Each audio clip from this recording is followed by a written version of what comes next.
Hi, John. Someone is asking if they can come back to the United States. They're resident, but they are outside. It depends.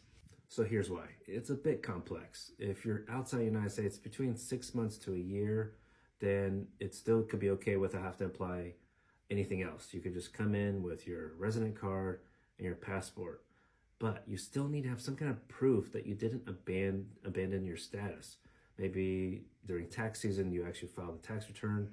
Now, that's one really good example because some people want to be an expat, live outside the United States, let's say like 6 months out of a year. That's completely fine.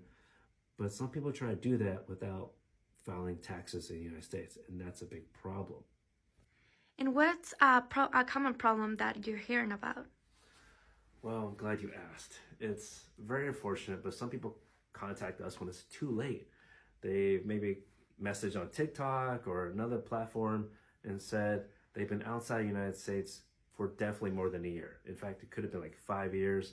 And I asked them, what have you been doing this whole time? And some people, it's like they're taking care of their family members, but for the other folks who have been working outside the United States, and maybe it's for a US company, y'all should know better because the United States, America, does not care that you're working for a company outside. And so you cannot give that excuse, that reasoning to the customs officer and expect them to just let you in. You need to at least file your tax returns in the United States as a way to help you prevent being indicating that you have abandoned your status.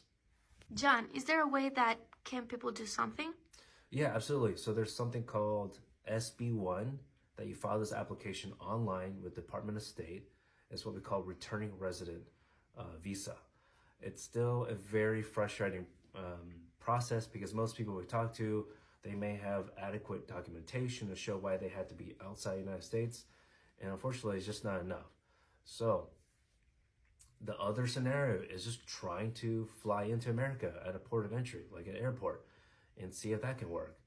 Believe it or not, I've talked to people, or at least one person, who should not have been able to come in the US, and the customs officer let them through. So it depends on your risk tolerance, if you want to at least pay for that flight. I know it can cost a lot. But here's the other thing. A hot tip for folks who have not traveled abroad quite yet, and you have an idea, it could be, let's just say 5 months, maybe 6 months. If it gets hovering around that, you need to apply for re-entry permit.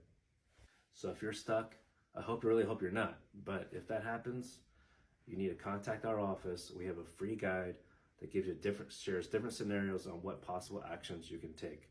File for more.